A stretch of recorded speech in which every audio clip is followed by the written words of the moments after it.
جو قریب جانا چاہتے ہیں اس کے لیے رب نے فرمایا پھر وسیلہ لے کے آؤ. وسیلہ لے کے آؤ. یہاں جو لوگ کہتے ہیں کہ یہاں وسیلہ سے مراد اعمال صالحہ ہیں، تو اعمال صالحہ میں کیا کیا چیز آتی ہے؟ نماز کیا ہے؟ روزہ کیا ہے؟ حج کیا ہے؟ زکوٰۃ کیا ہے؟ تلاوت کیا ہے؟ عبادت کیا ہے؟ تہجد کیا ہے؟ نوافل کیا ہیں؟ سچ بولنا کیا ہے؟ آنکھ جھکا کے رکھنا کیا ہے؟ چہرے میں حیا قائم رکھنا کیا ہے؟ دل میں ایمان کی روشنی قائم رکھنا کیا ہے؟ یہ سب اعمال صالحہ ہیں. تو میں پوچھتا ہوں آپ کے پاس اعمال صالحہ ہیں، حاجی جب حج کرے تو واپس آ کے دعویٰ کرتا ہے میرا حج قبول ہو گیا.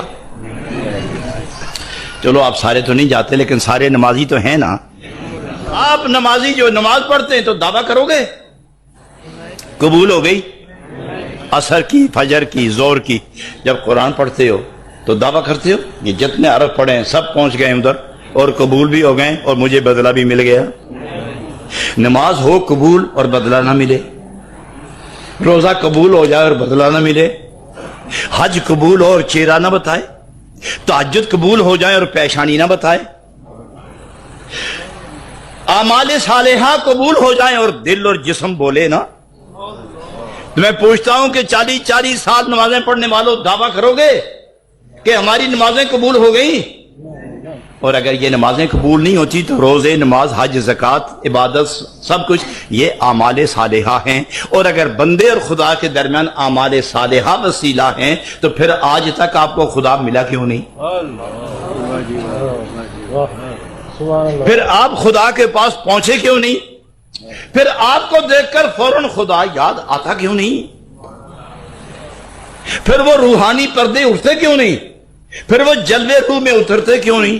معلوم ہوا اعمال صالحہ وسیلہ تو ہے مگر یقینی وسیلہ نہیں، صرف امید ہی امید ہے. حضرات میں اس سے آگے لے جانا چاہتا ہوں آپ کو، جہاں جا کے میں نقطۂ گفتار کا اظہار کروں گا وہاں میں آپ کو جلدی لے جانا چاہتا ہوں. یہ نماز وقت نہ ہو تو نماز ہو جائے گی؟ اور یہ کیسا وسیلہ ہے جو بے وقت کام نہیں آتا؟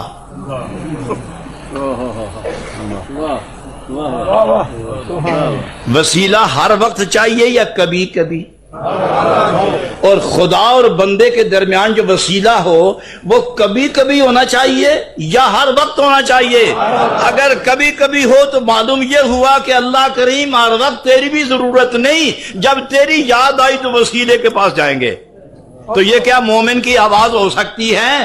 خدا چاہیے ہر وقت، قریب رہے ہر وقت، محبت رہے ہر وقت، یاری رہے ہر وقت. تو وسیلہ بھی وہ چاہیے جو ہر وقت قائم رہے اور بندے کو خدا کی طرف متوجہ کرتا رہے. تو یہ وسیلے تو محتاج اوقات ہیں. نہیں سمجھے میری بات؟ یہ وسیلے تو محتاج اوقات ہیں اور آپ محتاج ہیں خدا کے. اور یہ وسیلہ وقت سے پہلے ملتا ہی نہیں، مل جائے تو ملاتا ہی نہیں. کوئی سمجھے؟ وقت سے پہلے ملتا نہیں، مل جائے تو ملاتا نہیں، تو وہ بھی وسیلہ، وہ بھی پھر غیر یقینی، صرف امید ہی امید. تو وسیلہ وہ چاہیے جو ادھر آپ کو بھی مقبول ہو، جس کے پاس وسیلہ بنا کے لے جانا چاہتے ہو وہاں بھی مقبول ہو. صبح بھی، شام بھی، رات بھی، دن بھی، سفر میں، گھر میں، عصر میں، فجر میں، زبان میں، دل میں، نگاہ میں، روح میں، تن میں، من میں، ظاہر میں، باطن میں، رفتار میں، گفتار میں، کردار میں، سوچ میں، خیال میں، حال میں، چال میں، ہر وقت وہ وسیلہ ہمیں درکار ہے. خیال ہو تو اسی وسیلے کے ساتھ، چال ہو تو اسی وسیلے کے تحت، گفتار ہو تو اسی وسیلے کے تحت، رفتار ہو تو اسی وسیلے کے تحت، رفت ہو یا غریب، سوچ یا فکر یا خیال یا ذکر ہو تو اسی وسیلے کے تحت. نمازیں وقت وقت پر، حج سال میں ایک بار، عمرے کبھی کبھی، تلاوت کبھی ہوتی ہے کبھی نہیں ہوتی. تو پھر یہ کیسے وسائل ہیں جو ہر وقت خدا کی طرف مائل کرتے ہی نہیں؟ ایک سوال. دوسرا سوال یہ ہے نماز نیت نہ کرو تو ہو جائے گی، وقت نہ ہو تو ہو جائے گی، اور نیت میں خلوص نہ ہو تو نیت ہو جائے گی۔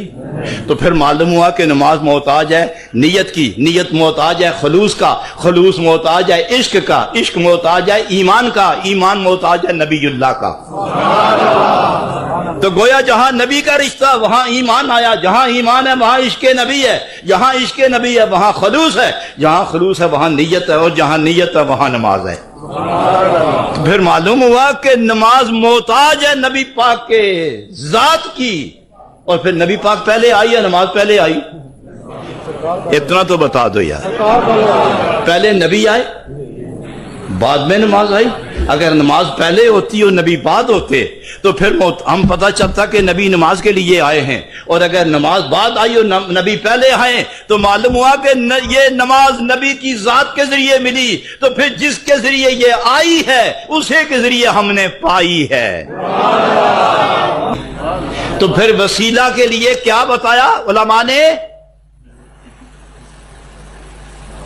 اعمال صالحہ۔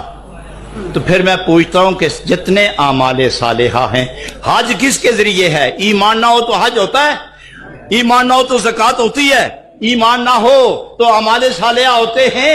یہ سب کچھ محتاج ہیں ایمان کے، اور ایمان محتاج ہے نبی اللہ کے۔ تو معلوم ہوا کہ جتنے اعمال ہیں یہ سب محتاج ایمان کے، اور ایمان محتاج نبی پاک کا۔ تو پھر یہ مانو کہ ہر نیک عمل وسیلہ ہے، مگر نبی پاک کے وسیلہ سے وسیلہ ہے۔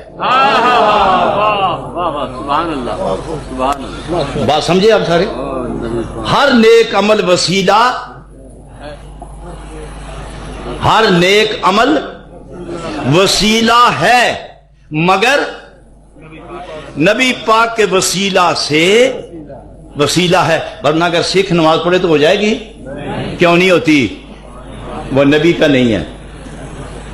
انگریز نماز پڑھے تو نہیں ہوتی، کیوں؟ ایمان نہیں ہے۔ اور ایمان کیوں نہیں ملا؟ نبی نہیں ملا۔ تو معلوم ہے مومن تم پہ فرض کیوں ہے؟ تم نبی کے ہو گئے ہو، کیوں؟ ایمان آ گیا، اور خدا نے فرمایا ایمان والے جسے میرا نبی ملا وہ مجھ سے اب دور نہ رہنا، اور جب قریب آنا چاہو تو میرے نبی کا وسیلہ لے کے آنا۔ اللہ نے فرمایا عمل کرو، اور وسیلے کے متعلق فرمایا تلاش کرو۔ اور جب انسان تلاش کرنا چاہے تو پھر اپنی پسند کی لیتا ہے، پھر جو شے چاہے اس میں ساری صفات ہوں تو پھر ہاتھ ڈالتا ہے، کیونکہ یہ وسیلہ ہے خدا اور بندے کے درمیان۔ تو اس کو تلاش کرو، تلاش کرو۔ تو آسان جواب یہ ہے کہ جس کی محبت اور غلامی نے آپ کو مومن بنایا وہی وسیلہ، وہی وسیلہ۔ اور وسیلے کے متعلق ہی پوچھا جائے گا، اور وسیلہ وہ چاہیے جو دنیا میں کام آئے، قبر میں کام آئے، پل صراط پہ کام آئے، محشر میں کام آئے، جب وزن تل رہے ہوں تو اس وقت کام آئے۔ تمہاری نماز تو گٹھڑی میں بند ہوگی، اور اگر نمازیں کم ہوئی اور گناہ زیادہ ہوئے تو پھر وسیلہ بولو نمازوں کو چھڑا میں، تو نماز بولے گی میں پہلی گٹھڑی کے اندر بند ہوں، تمہیں کیا چھڑاؤں گی؟ تم نے کون سی وہ نماز پڑھی جو خدا کے ساتھ تجھے ہم کلام کر رہی تھی؟ اور اگر یہ نماز ہوتی تو گناہ زیادہ کیوں ہو گئے؟ تو نبی پاک سامنے آئیں گے، میری شفقت انا لہا انا لہا انا لہا، اے گناہگارو میں تمہارے لیے ہوں، میں تمہارے لیے ہوں۔ اور سجدہ فرمائیں گے تو رب ارشاد فرمائے گا سر اٹھاؤ، جس کی حفاظت کرو گے اسی کو جنت دے دوں گا۔ لیکن وہ شفاعت